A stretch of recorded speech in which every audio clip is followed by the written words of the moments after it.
Is the CIA a dysfunctional criminal organization run by bullies who beat up whistleblowers, spy on Americans, help assassinate American presidents and other world leaders, and then lie about it?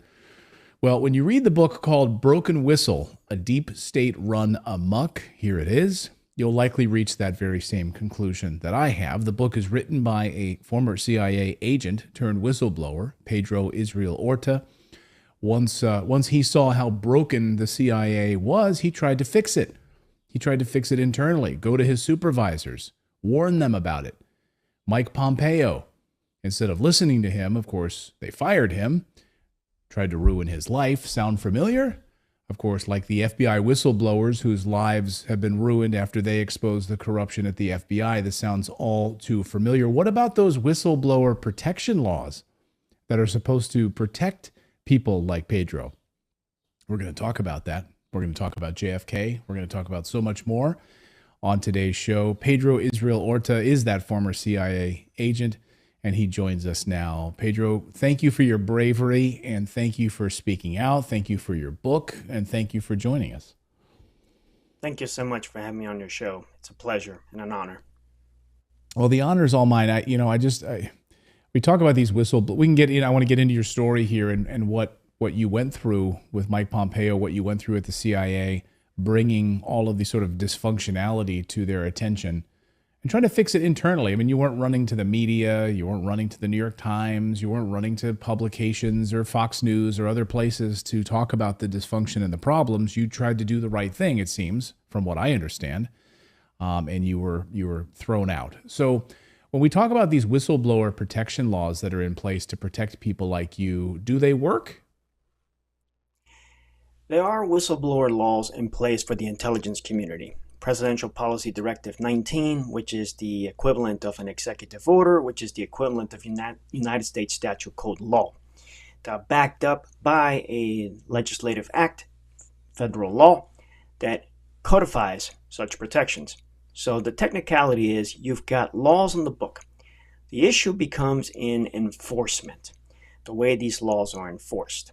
And the weak link are the inspector generals. The inspector generals basically can do as they please, interpret these laws as they please. And I had the ability to get an insider's perspective of the feckless inspector generals as an inspector general working on inspections. I served a tour of almost 20 months for the Office of Inspector General for the Intelligence Community, and I worked on an evaluation that evaluates the implementation of these whistleblower laws. And what we found, it came out in a news article by the Daily Beast, where the evaluation we worked on was shut down. That's a long story. But the bottom line is that there is a total, complete failure of the inspector generals to implement the actual standards, policies, and procedures afforded to these whistleblowers. And if you were to go further back to find out why this is happening, it's primarily because the law is significantly weak and deficient. So it falls on Congress. Congress has failed to enact robust whistleblower protections. And they have also failed to install some form of mechanisms of oversight to see to it that the intelligence community would protect a whistleblower from reprisal. And if any comes forward alleging reprisal, that their reprisal will be fully investigated according to the law. And consequently, at the end of the day, when you really look at all the different cases out there, there's really not a single intelligence community whistleblower who used the internal processes, who basically came out unscathed or had any remedy. Potentially one case. None at all, because the one public case out there, there is one public case, and that's Andrew Bakage, who blew the whistle internally using the policies and procedures about serious wrongdoing within the CIA Office of Inspector General. And his IG and Deputy IG, David Buckley and Christopher Sharpley, would ultimately be implicated as having taken reprisals against them. And there's a reason why this happened.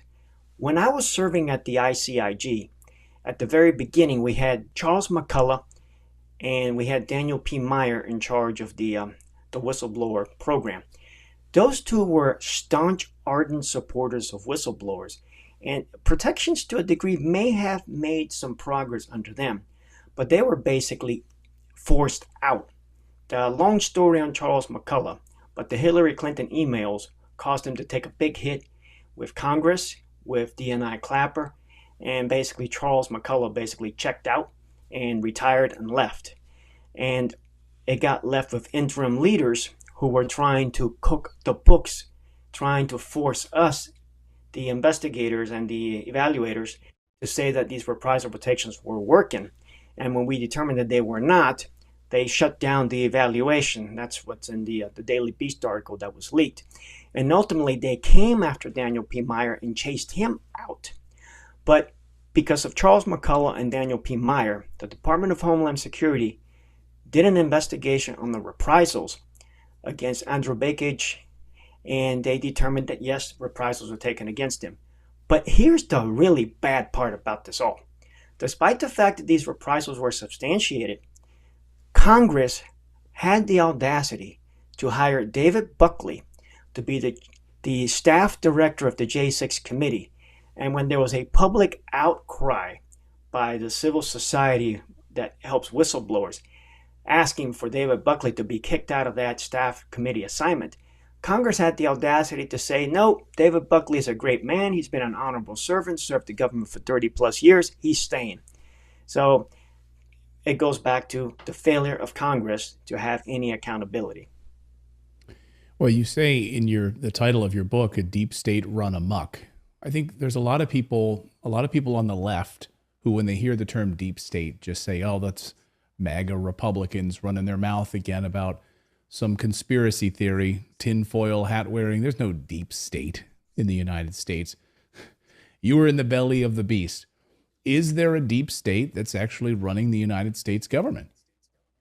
Well, when you have far left members of society like David Talbot, who wrote A Devil's Chessboard that goes into the heart and the belly of the history of the deep state and calls out a deep state and proves beyond the reasonable doubt that the deep state murdered John F. Kennedy. If you fail to realize and say that there isn't a deep state, honestly, you're being ignorant of historical facts.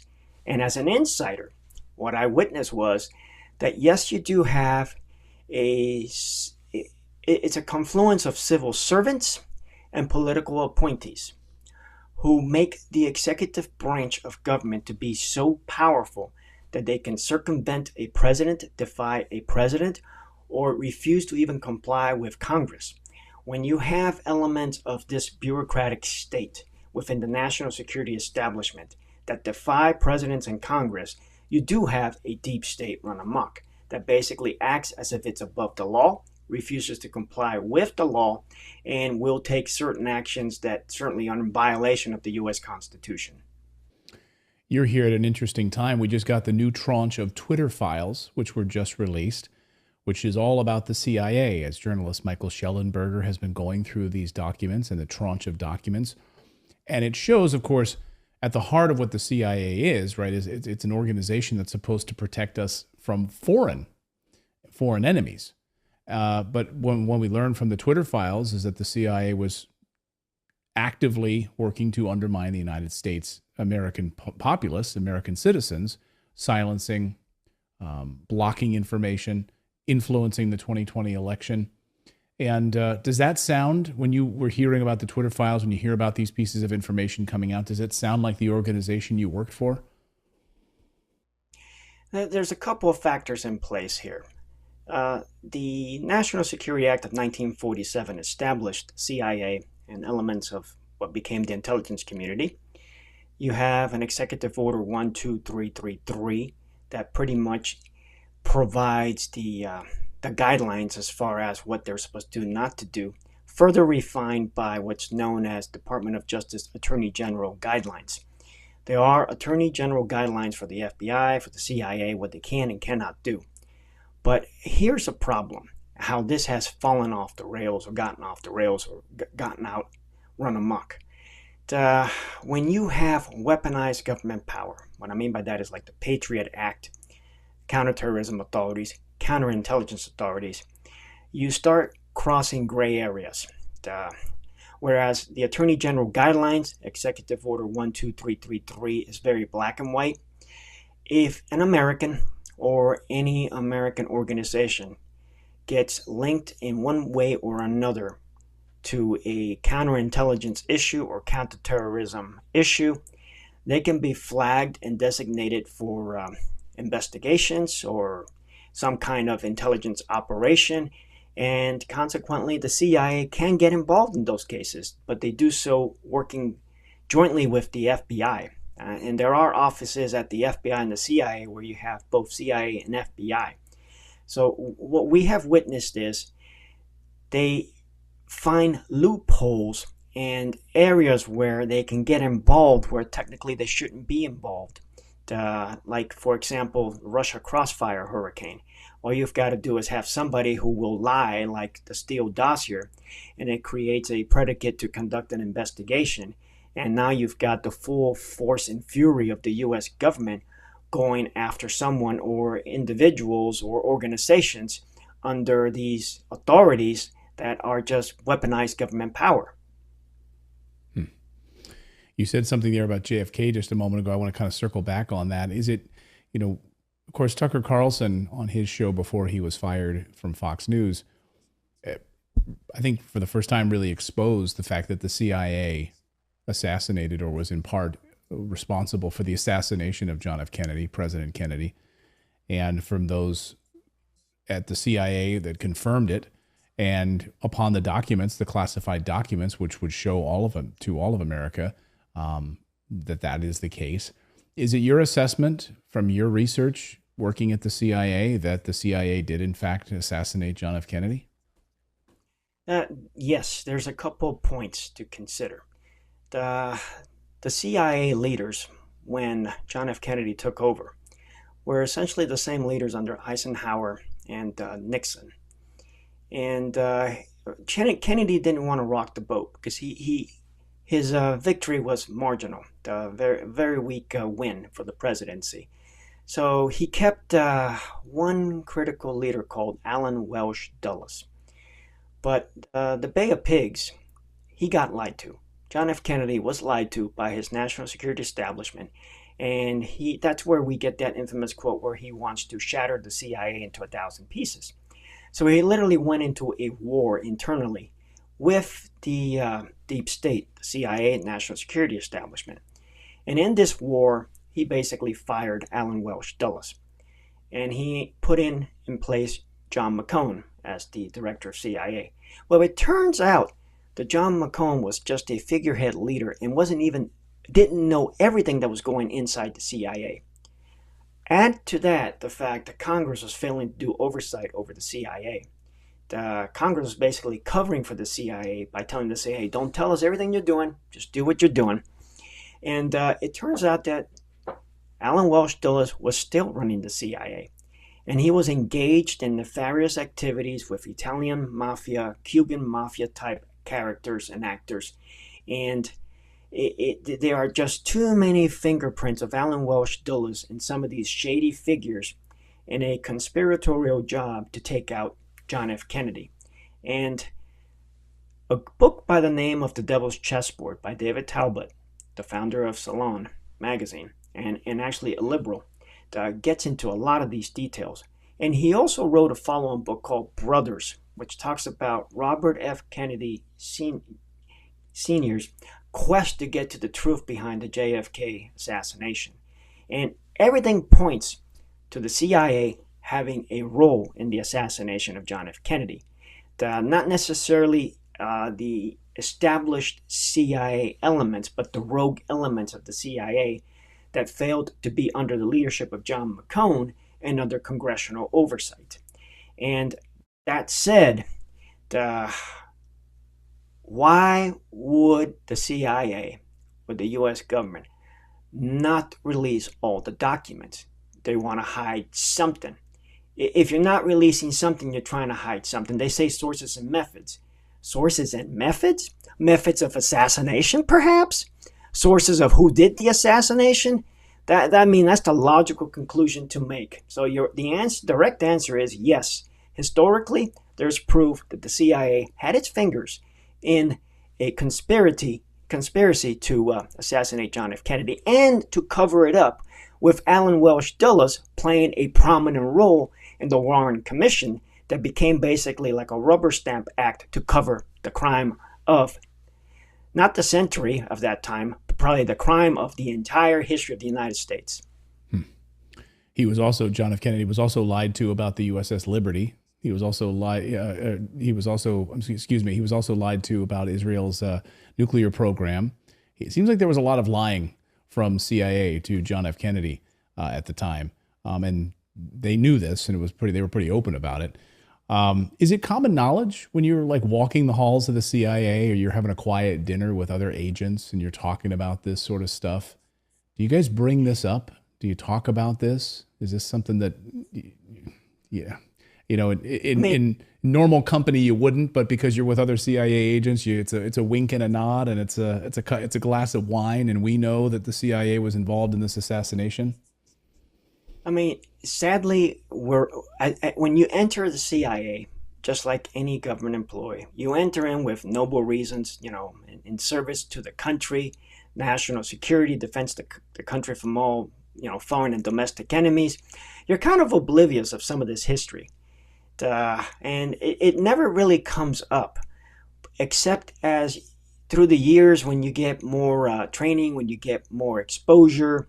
Then you start getting into some of the history of the organization that they don't teach you internally, because they don't teach you these things internally. Pretty much they obviously brainwash you that this organization is great, that it only does good for the American people. So not really. Only once you're outside of it and you start going into the history of it do you really find out the truth. Right. And of course, when I was saying the USS Liberty, what I meant was the nuclear program ahead of the USS Liberty incident in 1967, many years, of course, after John F. Kennedy was assassinated. But talking about the nuclear program, he was lied flat out to by his intelligence apparatus. Even Eisenhower warned him that, in fact, they already have nuclear weapons. And his intelligence apparatus was basically teaming up with Mossad and saying, no, this is sort of an off-limits conversation here. It's unbelievable to think that the president is not on a need-to-know basis, right? The president seems like he's kept out of a lot of this information. Is that your experience when you were working under President Trump? Well, my experience from what I witnessed inside of the CIA and the Office of Inspector General of the Intelligence Community, for that matter, the Office of Congressional Affairs at the CIA and many government agencies are supposed to manage Congress.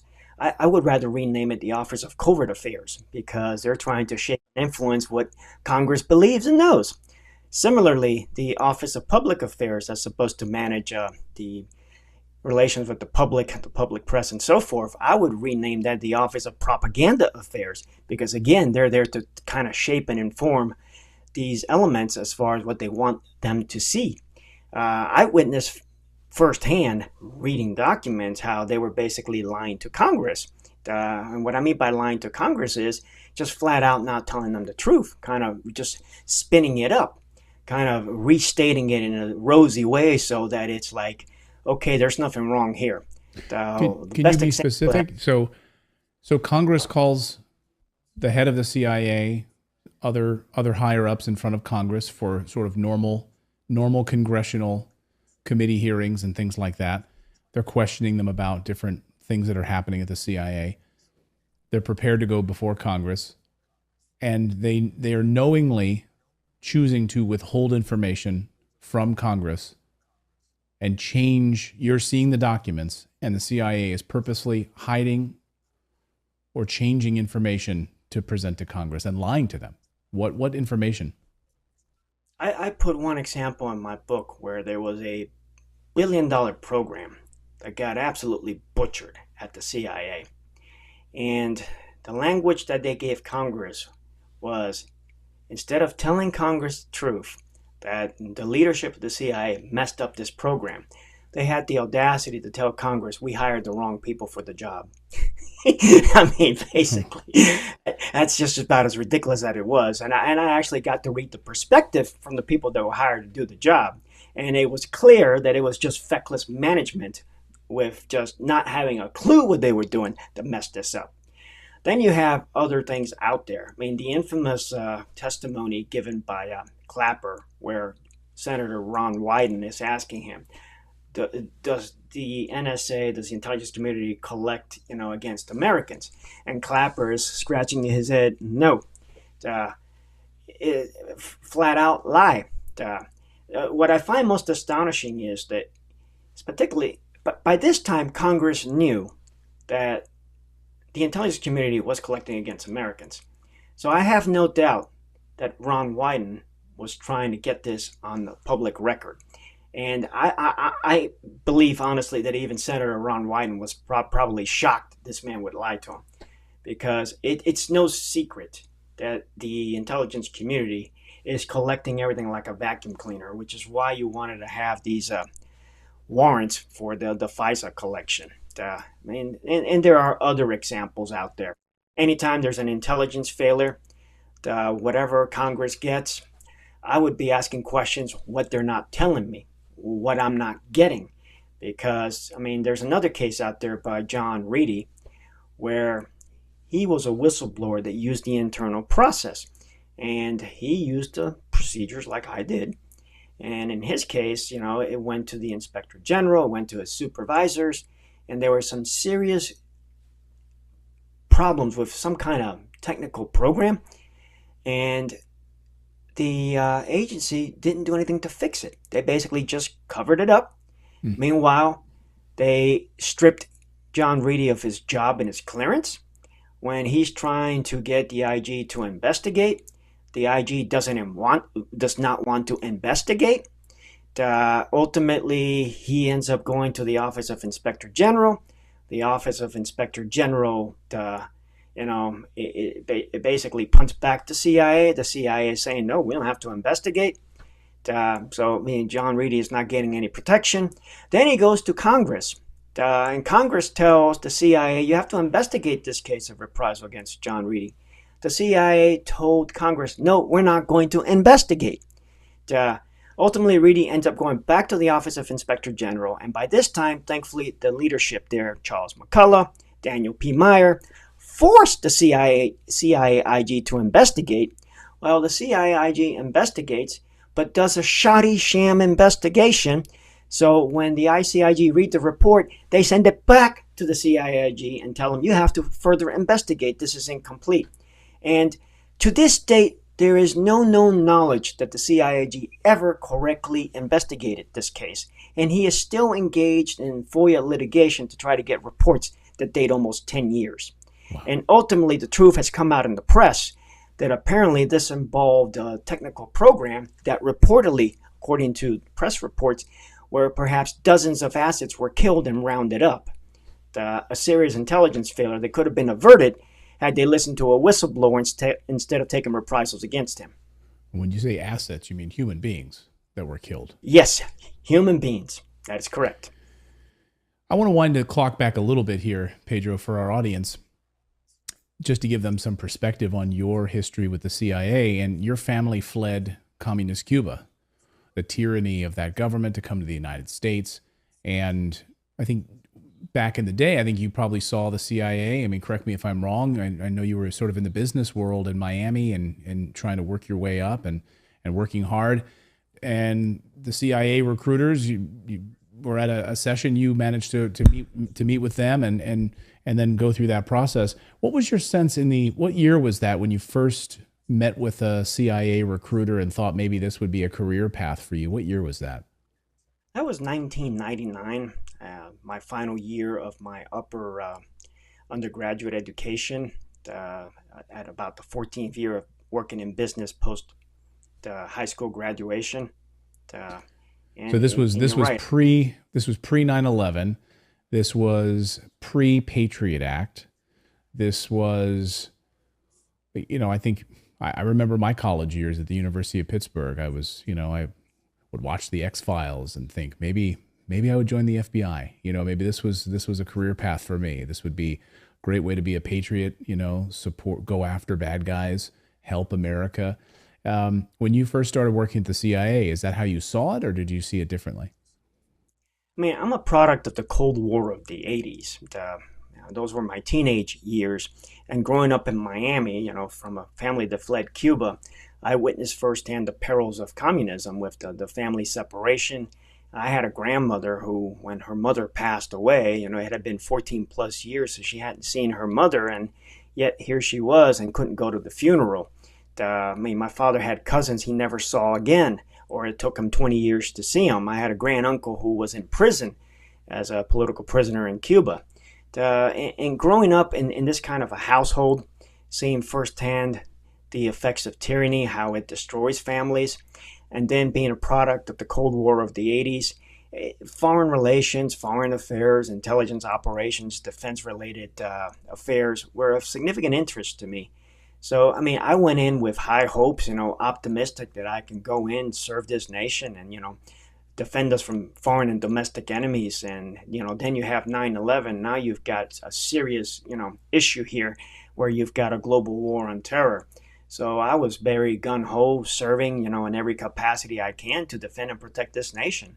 But ultimately, what I found out, the further I basically implanted myself in the CIA, that ultimately it's not about national security, it's about the bureaucracy. The bureaucracy comes first. Like Admiral Rickover once stated, if you're ever going to sin against God, he'll forgive. But don't ever sin against the bureaucracy, because they'll never forgive. So it's like a giant octopus that's just consuming, just growing and growing and growing, like a nebula, I suppose, in space. I sort of see it that way. It'll never shrink. It just keeps getting larger and larger and larger. And if those sort of speak out against the virus comes in, it's going to eat its own. They're going to eat its own, and they're going to continue to grow. It's going to continue to run amok, as you say. They promote their own kind. In order to move up the ranks, you're going to have to be like one of them as far as in the higher leadership. Typically what happens is you go in with all these noble aspirations, and you reach a critical point in your career where you make a decision. Okay, am I going to put the bureaucracy first, or continue putting U.S. national security and the Constitution first? If you choose the latter, you are going to have to do one of two things, or potentially three things. One is quit, get out. A lot of people actually do that. A lot of people go in and work, 4 or 5, 7 years, maybe 10, and just get out. If you want to remain in there and still have integrity, you're going to have to either compromise your integrity to be one of them, or choose your battles wisely. You can't fight every war and win every battle. So you choose your battles wisely, and you look out who you work for. Unfortunately, in some cases, what happens is you may be put in a situation where you have no choice but to confront some sort of evil. And in that process, you get a big X on your back, and now you are public enemy number one inside the agency. And the whole system will come after you to basically beat you into submission or beat you until you quit. And given my background, where I came from, how I grew up, I was not one to be bullied into submission, or for that matter, to quit. So I refused to quit or to be beat until silenced, and I continued to fight to declare the truth. As high up as Pompeo, Senator Daniel Coates, who became the Director of National Intelligence, and even Congress. But back to your main point of your question. The system will either swallow you and you become one of them, or you find a way out. If not, you're going to just basically what we call retire in place, where you basically just become another number. You are a number ultimately, and you keep your mouth shut and you do your time until you can retire. And you were fired about, 1 year right before your pension? So, and they knew that. They knew exactly what they were doing, right? They held it for that long. Yeah. My last appeal clearly told them, look, I'm 1 year shy of retirement. At this stage, even put me on leave without pay for a year. They could have actually put me on leave without pay for a year. And that the way it works, if it's a certain time frame, that year actually counts for service. So I could have literally have remained a year on leave without pay and have gotten out with my hard-earned first special, but they even refused to do that. What is the duty of the CIA? I mean, ultimately, the duty is defend and protect the United States from foreign and domestic enemies, but more so to foreign service, to collect intelligence, process intelligence, so that our national security leaders, the president, his cabinet, and senior executive leaders in the government, have the intelligence necessary to make foreign policy and war-related decisions. Ultimately, in a nutshell, that's it. So it seems like then, based on that, the CIA has forsaken its duty. And when I hear stories about the CIA being involved in the coup in Ukraine in 2014 and installing a puppet government, I mean, how is that part of its duty? I mean, it seems to me that that has run afoul of its charter. Well, look at the budget. We have a defense budget of 800 and something billion dollars. We have an intelligence budget of close to $70 billion. The total defense and intelligence budget is in excess of $900 billion a year. On that note, that's a vast amount of money. So much so that only 20 countries in the world have a yearly gross domestic product larger than the U.S. defense and intelligence budget. So when you have so much money, and you have so much money to spend, how are you going to spend it? What are you going to do? You end up basically what we call mission creep, where you've got just busy activity just to justify your existence. Undoubtedly, there are a lot of elements of the U.S. government that have way too much money and have way too much activity that could potentially be shut down or tailored back. And that's where we are at in the intelligence community and the defense community. The President of the United States, of course, is ultimately in charge of the executive branch. The President of the United States is in charge of the CIA constitutionally, you would think, the FBI, the 18 intelligence agencies that we have in the United States. Is President Biden running the country? Is President Biden running the United States of America? No, neither was President Trump. It's the truth. Or for that matter, you might as well George W. Bush, or even for that matter, maybe Barack Obama. I mean, the executive branch of government has grown so powerful that they almost dictate to presidents what to do. Here's one blatant example. National Security Council, decision making for national security related matters like Ukraine, the Balkans, Iraq. You have career civil servants working in the National Security Council. It is these career civil servants, CIA, NSA, FBI, other IC element personnel, that are pretty much drawing up plans, policies for the political appointees. There are cases where you have a political appointee who is very powerful and has sufficient gravitas to dictate to the bureaucracy what to do, what not to do, like DCIA Brennan. But a lot of times, these bureaucrats will say, okay, we got a policy to make here regarding Ukraine. We know the president is not going to like policy A, policy B, so let's write up what we want him to do. That'll be policy C. So they go in and they brief a president with policy A. The president says, no, that's not what I want. Policy B, no, that's not what I want. Policy C, okay, yeah, that sounds reasonable. I'll do that. So now you've got the bureaucracy telling the president what to do. We find that happens too frequently. And for that matter, a lot of times you will find presidents trying to shake up their bureaucracy with, kind of the constant influx of people going in and out because he's having to deal with these issues. And he's trying to find the right people that can actually have enough power to tell these bureaucrats what to do. That's why you had such a constant shuffle with President Trump.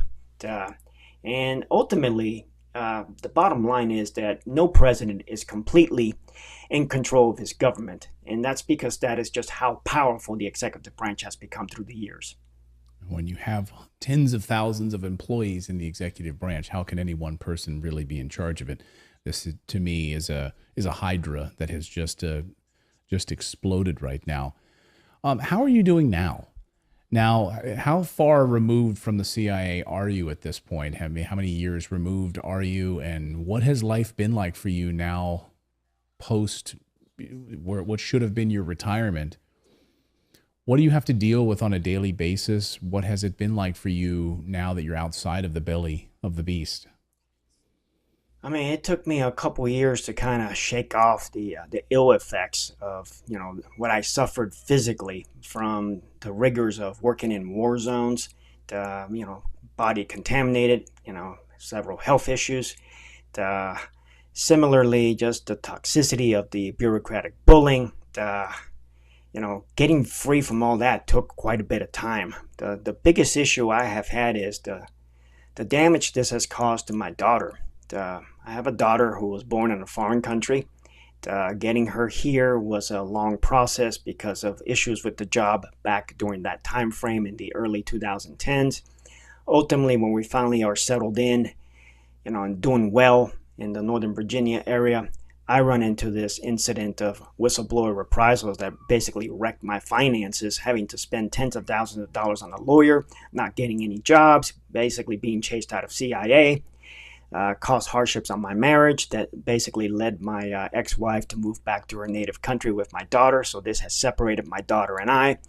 And I'm having to deal, seeing my daughter a couple times a year, maybe once or twice or three times. And a lot of times, every time that I see her, having to basically hold her and have her cry, and, having her, call me on FaceTime, WhatsApp, Skype, whatever it is, crying because she misses me. So it's caused a lot of hardships on my relationship with my daughter. As far as career, my national security career pretty much destroyed unless, a new presidential administration comes in and offers me an appointment of some sort. That could be a potential way to rehabilitate me. As far as the CIA, if they never really investigated my reprisals correctly. There's serious deficiencies in the first reprisal investigation, and they never investigated the second wave of reprisals and never have had an interest. If they would ever go back and do that, which I have no confidence they could, potentially they could substantiate the reprisals, and I potentially could basically be reinstated and get my time back so they can retire me. I mean, that's a possibility, but that's going to take basically an act of somebody being willing to step up to the plate and do what is right. So here I am, going on, fired. I consider my official date of termination to be January 21 of 2019, when they notified a new attorney that my final appeal was denied and I was fired. And like I said, that's 1 year shy of retirement. Post that time, I basically just left the Washington, D.C. area, relocated to Tulsa, Oklahoma, because it's a much easier place to live. Decided to go to a Bible college and write a book. Writing the book took a lot of my time, and currently basically working on, promoting the book and also working on a documentary about the perils of, the abuse of government power, a documentary by the name of Deep State Gangsters, which is going to feature John Kiriakou, Nate Kane, Lee Smith, J. Michael Waller, and another FBI whistleblower. And we hope to feature that film out sometime in early fall, maybe September. Just awful to hear what our government has done to you for trying to do the right thing. And that's the most troubling part of this. And hearing, you're not alone in this, as you know. I mean, we've had multiple FBI whistleblowers on our show who've also had their lives ruined, government going after them, whether it's Kyle Seraphin or Garrett O'Boyle. Those stories, of course, are really horrifying, and it seems like they know exactly what they're doing. They know exactly what they're doing on how to try to ruin your life. You talked about you had to self-publish the book because I guess no publishers would take it. The CIA calls up Simon & Schuster and says, don't take this book. Do not take this book. So you had to self-publish the book, right? I have no doubt there's an element of that going on because I have faced censorship from Google, YouTube, Twitter. Thankfully now with Elon Musk, X has become better. But I mean, I've had just to fight a battle with censorship. I mean, I had one company that specializes in book publicity, and I wanted to buy the press release and the book sell sheet. They took the intake form. We had some dialogue going back and forth. They got back to me. Sorry, not a reflection of your book, but we don't work these kind of books. Similarly, publicist, I ran into the same issue. And so I opted to do the self-publishing route, which is very difficult because how do you get the book out there? The publishing industry has its significant challenges as well. You don't publish a book to make money. And the only people that really make money with publishing a book is like if it's someone famous who gets basically a large sum of money up front. Right. No, it just kind of pays the bills a little bit, if you can. And I hope our audience here. So let's put the book cover up here on the screen. And what's amazing is our redacted audience. We've had a number of censored books. We've had a number of authors who've been on, and Amazon has like blacklisted them, hidden them. Google has censored them. They can't get publication. They can't get featured. They can't get their book to even show up. And when you even search for it in Amazon results, it's difficult to even find it.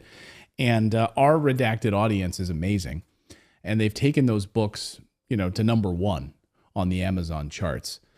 So everyone watching right now, I don't ask you to do this often, but please go to Amazon, look up the book, The Broken Whistle, buy it, download it, get on a Kindle, buy a copy of it, a hardback copy, read it, and then, share it with your public library, donate a copy to the library, do any of that.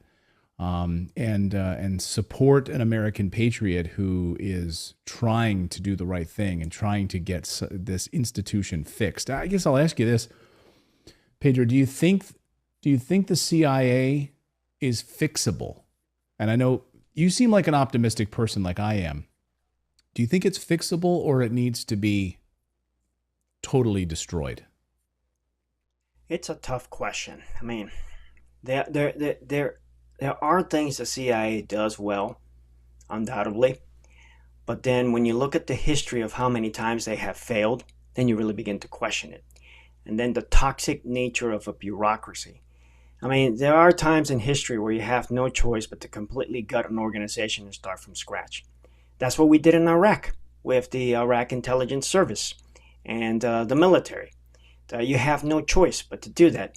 They did that in the country of South America, Colombia, where their domestic intelligence agency, the equivalent of the FBI, was caught spying on political opponents. They completely gutted and shut down that organization, put people in prison as well, and restarted a new one.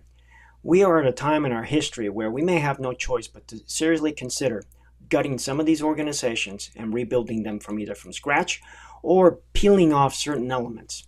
I mean, there is no question, for example, that there is a role for the intelligence analysis branch of the CIA. But on that note, there's a lot of redundancy in the intelligence community. You have a dozen other agencies doing intelligence analysis. I remember when one principal was briefed. This principal received a briefing, received XYZ information, and he said, "Stop! I don't want to hear this anymore. I just had somebody else brief me on this issue, and they were saying something different. You two need to get together and find out what the blank is going on and come tell me the truth." So that's an actual true story.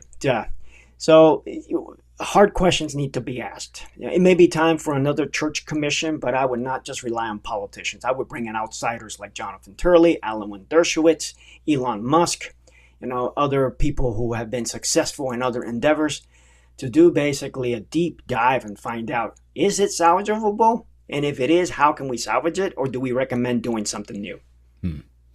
I just worry, you want to tear down the organization and it's like the Third Reich. It pops up in Argentina. Everyone thinks Hitler's dead. He's not. He's in Argentina living out his days for the last, into the 1960s, and everyone thinks he's dead. And it's like it's a hydra that just moves, and so you think you've killed the deep state. That's what I worry about. The book is called The Broken Whistle, A Deep State Run Amok, a memoir of a CIA whistleblower. My guest has been Pedro Israel Orta. And just want to say thanks so much for your time, and so sorry to hear about how difficult this has been for you and your family.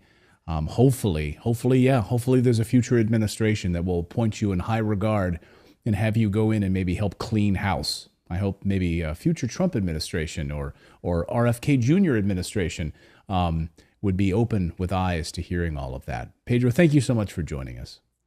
Thank you so much, Clayton. It's been a pleasure. God bless you. You've said a number of times publicly, many times publicly, and I think it's now been confirmed that CIA had knowledge of, at best, had knowledge of your uncle's assassination, knew things. It's still being hidden now.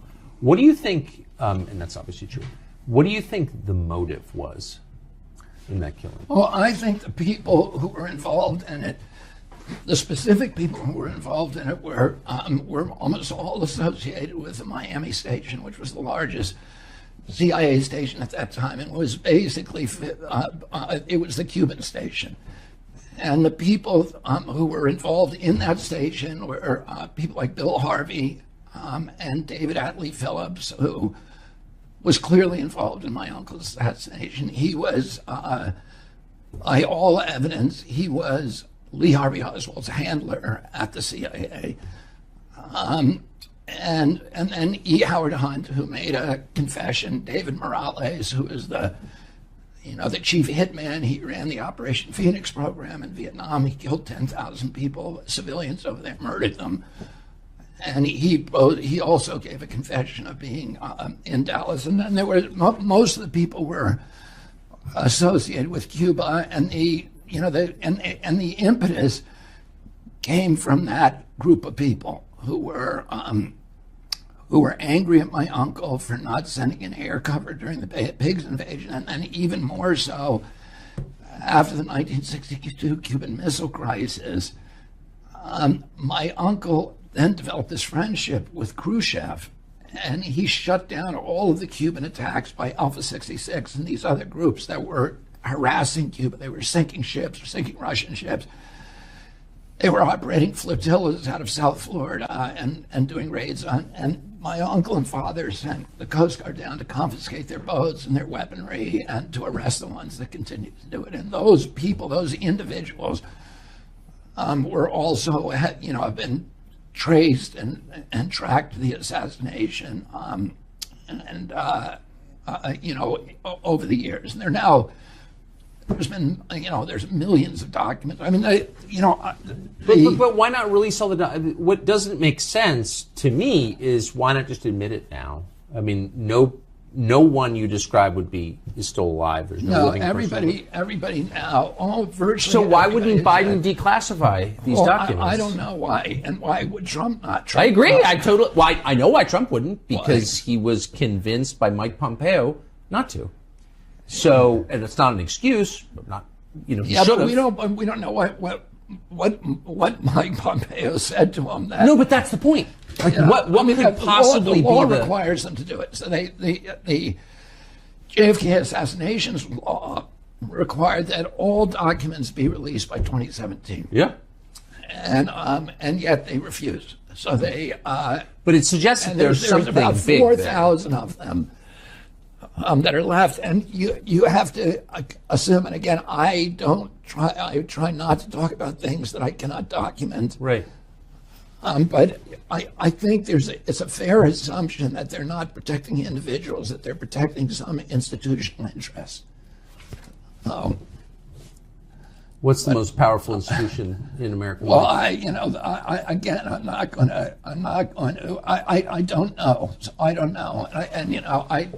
You don't know. Yeah, don't know. But there must be something, because why wouldn't they just release it? And by the way, for people, you and I having this conversation about who did the assassination, why they did it, a lot of that is the stuff that I've told you, and I've tried to stick to things that, that are documentable, and the names, et cetera. But for people who want a real, kind of a panoramic view of what happened, I think the best book that's been written about this is Jim Douglas's book, which is called The Unspeakable, because he's done something that, after the Warren Commission, that became the orthodoxy. And the New York Times and all the major news organizations have enforced that orthodoxy. And anybody who challenge that orthodoxy, becomes a conspiracy theorist. And in fact, in 1967, the CIA sent a letter out to a telecom out to all of its Operation Mockingbird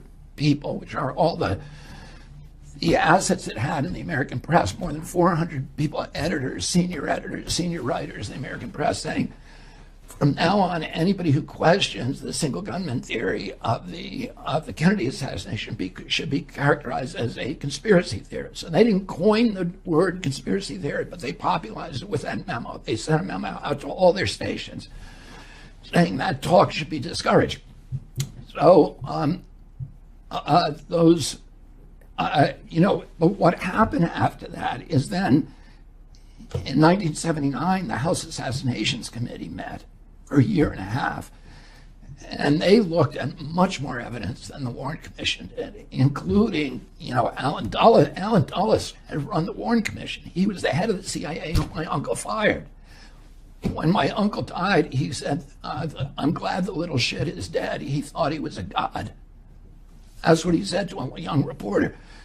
And then he becomes head of the commission that is, it shouldn't have been called the Warren Commission. It should be called the Dulles, because Earl Warren had a full-time job at the Supreme Court. All the other guys on the Warren Commission had full-time jobs as senator and congressman. The only guy who went to every meeting and, looked at every piece of evidence and developed the questions for the witnesses was Alan Dulles. He was running the entire Warren Commission. And he should have been the prime suspect in the crime. And he was communicating secretly with the people at the CIA, with David Atlee Phillips, with George Johannides, who was the CIA liaison, telling them what questions were going to be asked and what they should reveal, and with J. Edgar Hoover at the same time. Well, the whole thing was a coordinated kind of kabuki theater. But then Congress goes back and investigates it in '79. And Congress then comes back after a year and a half, seeing a lot more stuff, and says, and they conclude this was a conspiracy. Yes. So they make that official. So anybody who says it was just Lee Harvey Oswald is differing from the people who actually made the investigation. So given and that, most of the people on that staff who I've talked to believe that it was the CIA. And as you know, at that time, the dispute between them was the mob and the CIA, because there was a lot of mob involvement. Johnny Roselli, Sam Giancana, who was the Chicago boss, Santos Trafficante, who was the Tampa boss, and Carlos Marcello, who was the New Orleans boss, were all involved. And they all had casinos in Havana. And they were working with the CIA to assassinate Castro. So they had hitmen at their disposal, and they were training Cubans who were sharpshooters for Batista as hitmen. And I've talked to some of the hitmen. I've talked to Antonio Vecchiano, who was involved, and who was also David Atlee Phillips' handler. David Atlee Phillips was his handler, and he was Lee Harvey Oswald's handler. So Vecchiano met Oswald in Dallas I think in September of 1963. Oh, I've talked to, the people who were actually working for the CIA and the mob at that time, to kill Castro, and how they were then pivoted to this, some of them were pivoted to this new project.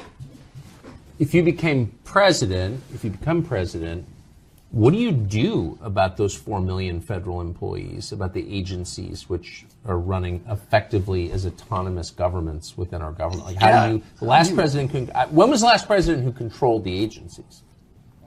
And how would you do it? I don't know.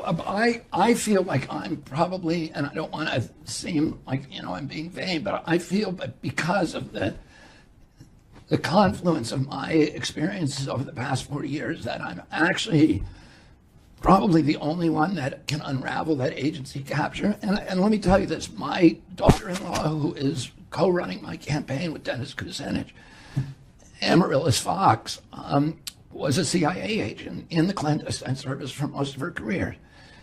And what she'll tell you, and she has a very sanguine view of the CIA, and the same as mine. And also understands all this evidence that the agency, was involved in the murder of my uncle and the cover-up, continues to be involved in the cover-up. But what Amaryllis will tell you is that of the 24,000 people who work for the agency, that 20,000 of them are patriotic Americans and good public servants. And that there's some people, mainly in the plans division.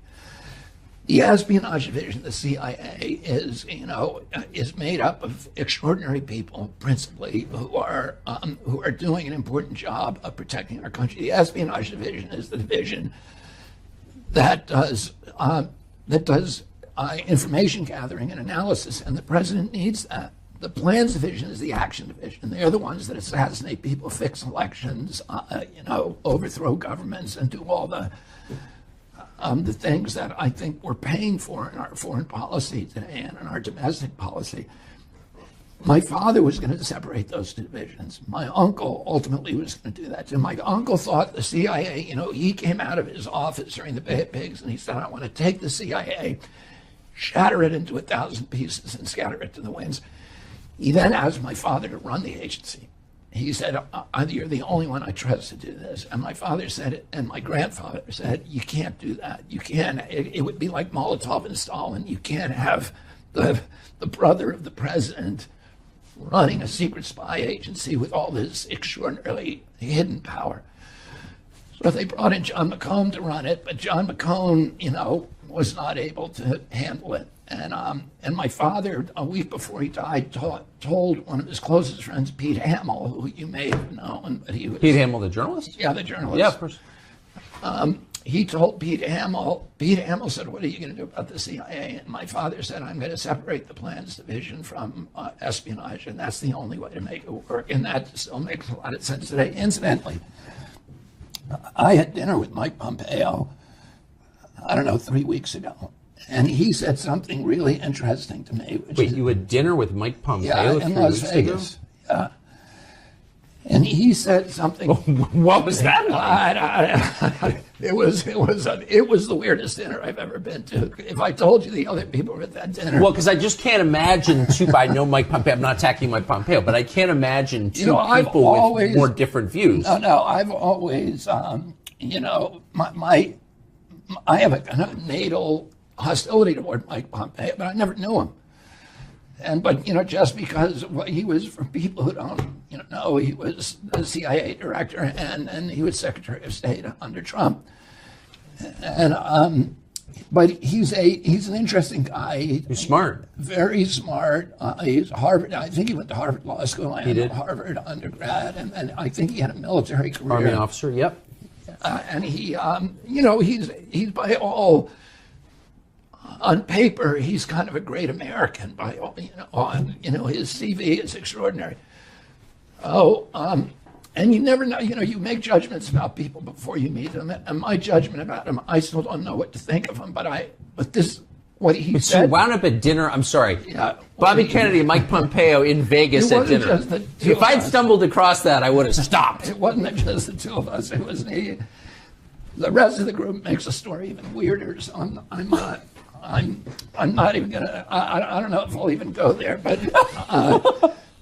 But he said to me before dinner, I had a moment with him, and he said to me, when I was at the CIA, I did not do what I should have done to fix that agency. And he said, and he was expressing regret, and he said. And then he turned to me and looked me dead in the eye, and he said, the entire upper echelon of that agency is made up of individuals who do not believe in the democratic institutions of the United States of America. That's a quote. But so it was Mike Pompeo who convinced Trump not to release the file, and it was a guy who worked for Mike Pompeo texted me the day after I revealed that those files showed CIA complicity in your uncle's death, which they do, because I talked to someone who read them, and I said that on Fox News, and I got a text from a guy who works for Mike Pompeo informing me that I had just broken federal law, and that anyone who had told me that was a felon, because we had revealed classified information. And I said, wait a second, that classified information suggests the U.S. government was involved in the murder of an American president. Yeah, that's Mike Pompeo's position on that. Yeah. So it's a little bit weird for him to say, I think. Well, there's 1 billion documents classified Yeah, I know. as top secret, so they can call it. They can stamp that stamp on anything they want to. That's a lawyer's trick, incredible.